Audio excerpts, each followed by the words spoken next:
مختلف موضوعات پر بیانات اور روزانہ کی بنیاد پر درس قرآن اور میرا لکھا ہوا نعتیہ کلام سننے کے لیے اس یوٹیوب چینل پیر جاوید القادری کو زیادہ سے زیادہ سبسکرائب کریں اور دوسرے احباب کے ساتھ شیئر کریں۔ شکریہ۔ بسم اللہ الرحمن الرحیم۔ قرآن پاک کی 114 صورتوں میں سے سورۃ نمل ترتیب قرآن کے مطابق سورت نمبر 27 ہے اور اس کے اندر 7 رکوع ہیں، 93 آیات بینات ہیں، اور مکہ المکرمہ میں ہجرت سے پہلے حضور نبی کریم صلی اللہ علیہ وسلم پر اللہ پاک نے یہ صورت نازل فرمائی تھی، اس لیے اس کا مکی صورتوں میں شمار کیا جاتا ہے۔ حروف مقطعات سے اس کا آغاز ہوتا ہے۔ بسم اللہ الرحمن الرحیم، اللہ کے نام سے شروع جو بڑا مہربان نہایت رحم کرنے والا ہے۔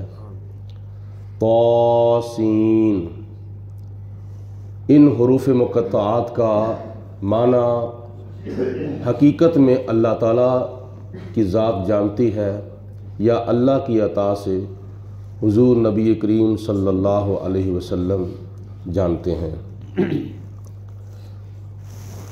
ابھی نہ دعا مانگو، منہ میں نہ پڑھو گے۔ تلک آیات القرآن، یہ قرآن پاک کی آیتیں ہیں، یعنی سورت نمل کی جو آیات ہیں اللہ پاک نے فرمایا تلک آیات القرآن، یہ قرآن پاک کی آیات بینات ہیں۔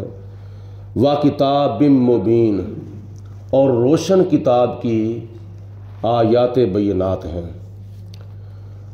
ہدن، اور یہ ہدایت ہے۔ وَبُشْرَا، اور یہ کتاب قرآن پاک خوشخبری ہے، ہدایت بھی ہے اور خوشخبری بھی ہے۔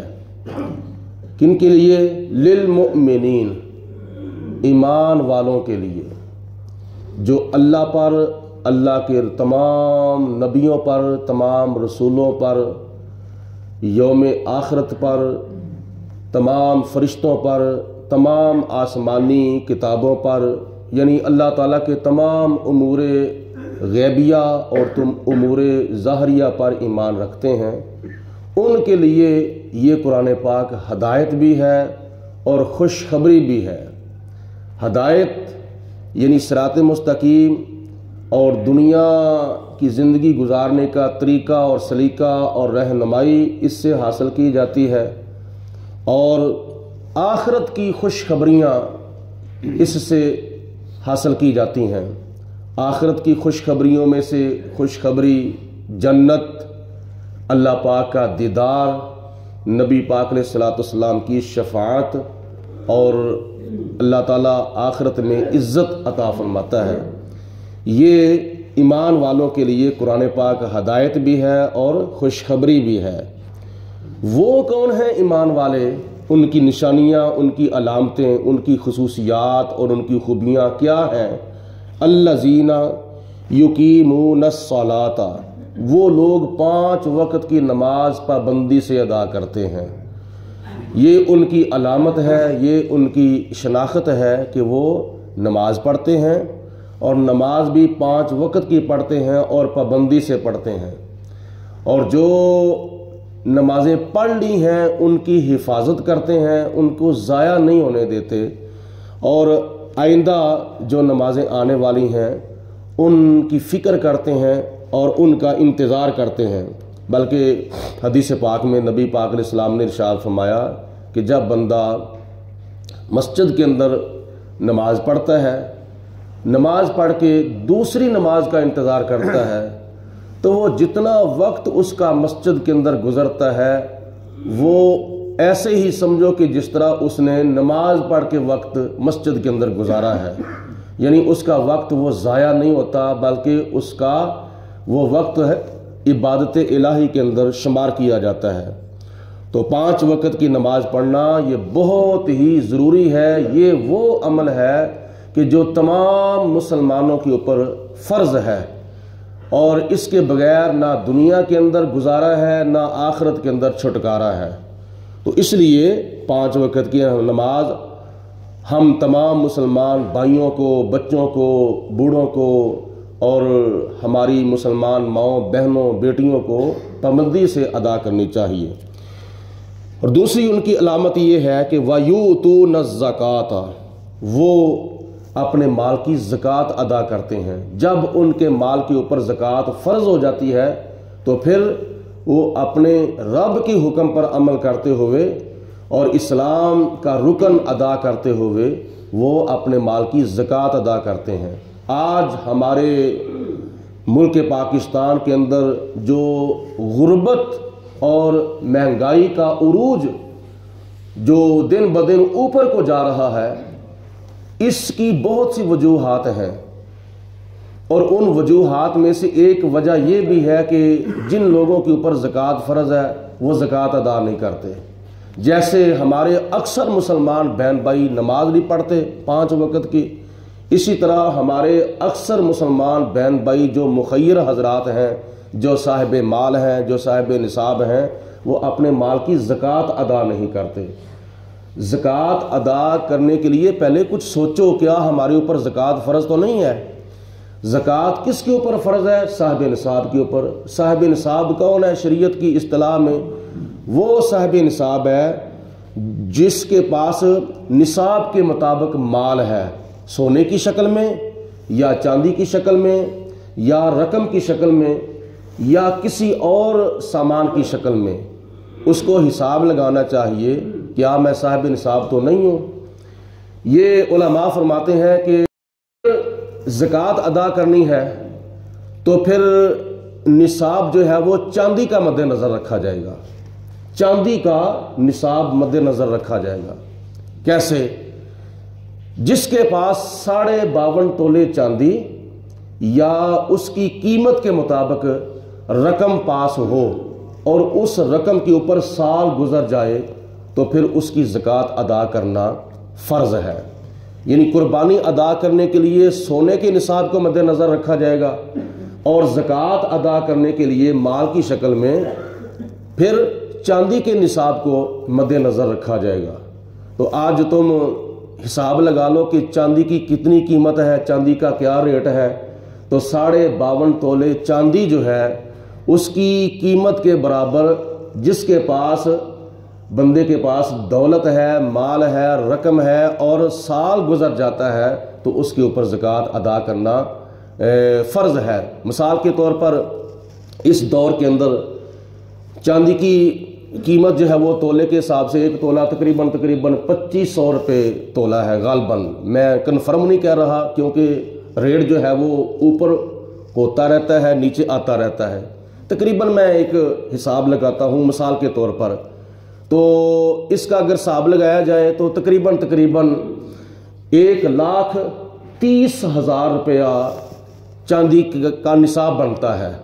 52.5 تولے چاندی کا جو نصاب ہے وہ تقریباً رقم کی شکل میں 1,30,000 روپیہ بنتا ہے۔ تو جس کے پاس اتنے پیسے موجود ہیں اور 1 سال تک یہ رقم جو ہے یا اتنی رقم یا اس سے زیادہ سال گزر جاتا ہے تو اس رقم کی زکوٰۃ ادا کرنا فرض ہے۔ وہ بندہ صاحب نصاب ہے، اگر زکوٰۃ ادا کرے گا تو آخرت کے عذاب سے بچ جائے گا، اگر زکوٰۃ ادا نہیں کرے گا تو پھر آخرت کے عذاب سے نہیں بچے گا۔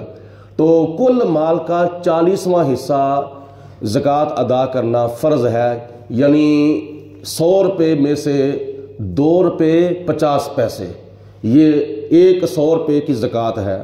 تو 1000 روپے میں سے 25 روپے زکوٰۃ بنتی ہے، تو جتنے 1000 ہیں اس لحاظ سے ہر 1000 پر 25 روپے زکوٰۃ ادا کرنا فرض ہے۔ تو یہ بہت ہی ضروری ہے، اپنے اندر سستی، کوتاہی، لاپرواہی، غیر ذمہ داری کو ختم کرنا چاہیے۔ فکر کرنا چاہیے کہ ہم نے قبر میں بھی جانا ہے، ہم نے حشر کے اندر بھی اللہ پاک کی بارگاہ میں حاضر ہونا ہے، تو جس طرح ہم نے 5 وقت کی نماز کا حساب دینا ہے، اسی طرح ہم نے اپنے مال کا بھی حساب و کتاب دینا ہے۔ تو اللہ تعالیٰ آگے ان کی تیسری علامت بیان فرماتا ہے، وَهُمْ بِالْآخِرَةِ هُمْ يُوقِنُونَ، اور وہ ایمان والے آخرت کے اوپر پکا یقین رکھتے ہیں، یقین مستحکم رکھتے ہیں۔ ان الذین، بے شک جو لوگ لا یؤمنون، ایمان نہیں لاتے، بالآخرۃ، آخرت پر، جو لوگ آخرت پر ایمان نہیں لاتے، کئی لوگوں کا آخرت کے اوپر یقین ہی نہیں ہے، قیامت کے اوپر کئیوں لوگوں کا یقین ہی نہیں ہے۔ اگر آخرت پر سب کا پکا یقین ہو جائے تو پھر فکر ہونا چاہیے کہ ہم نے کون سا کام کرنا ہے اور کون سا کام نہیں کرنا، پھر صحیح معنوں میں بندہ مسلمان نہ ہو جائے۔ یہ جو ہم جان بوجھ کر گناہ کرتے ہیں، جان بوجھ کر کسی کا حق کھاتے ہیں، جان بوجھ کر کسی کے اوپر ظلم کرتے ہیں، جان بوجھ کر کسی کی حق تلفی کرتے ہیں، تو اس کا مطلب یہ ہے کہ تیرا آخرت پر یقین نہیں ہے۔ تجھے فکر ہونی چاہیے کہ ہم نے اللہ پاک کی بارگاہ میں حاضر ہونا ہے۔ تو اللہ پاک ارشاد فرماتا ہے، ان الذین لا یؤمنون بالآخرۃ، جو لوگ آخرت پر یقین نہیں رکھتے، آخرت پر ایمان نہیں رکھتے، زینا لہم اعمالہم فہم یعمہون، اللہ فرماتا ہے کہ ان کے اعمال ہم نے ان کے لیے خوشنما بنا دیے ہیں۔ یعنی اگر وہ برائی بھی کرتے ہیں، گناہ بھی کرتے ہیں، تو ہمیں اپنے وہم و گمان میں کہتے ہیں کہ ہم صحیح کر رہے ہیں، ان کے اعمال جو ہے اللہ فرماتا ہے کہ ہم نے خوشنما بنا دیے ہیں، فہم یعمہون، اور وہ بٹکے ہوئے ہیں، راہ راست سے پھسلے ہوئے ہیں۔ اولئک الذین لہم سوء العذاب، یہ لوگ وہ ہیں جن کے لیے آخرت میں بہت ہی برا عذاب ہے، بہت ہی خوفناک اور دردناک عذاب ہے۔ وَهُمْ فِي الْآخِرَةِ هُمُ الْأَخْسَرُونَ، اور یہ لوگ وہ ہیں جو آخرت میں سب سے زیادہ نقصان اٹھانے والے لوگ ہیں۔ آخرت میں سب سے زیادہ نقصان اٹھانے والے کون لوگ ہیں؟ جن کا آخرت کے اوپر یقین نہیں ہے۔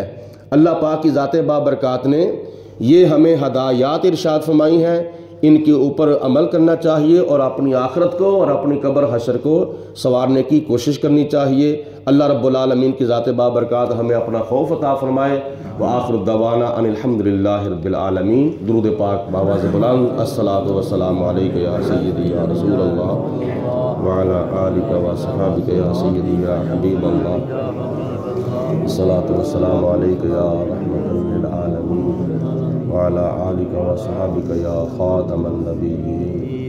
اللہم صلی علی سیدنا و مولانا محمد معدن الجود والکرم وآلہ وصحابہ وبارک وسلم۔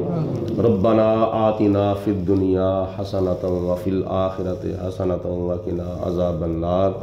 اللہم اید الاسلام والمسلمین، اللہم اید الایمان والمؤمنین، لا الہ الا انت سبحانک انی کنت من الظالمین۔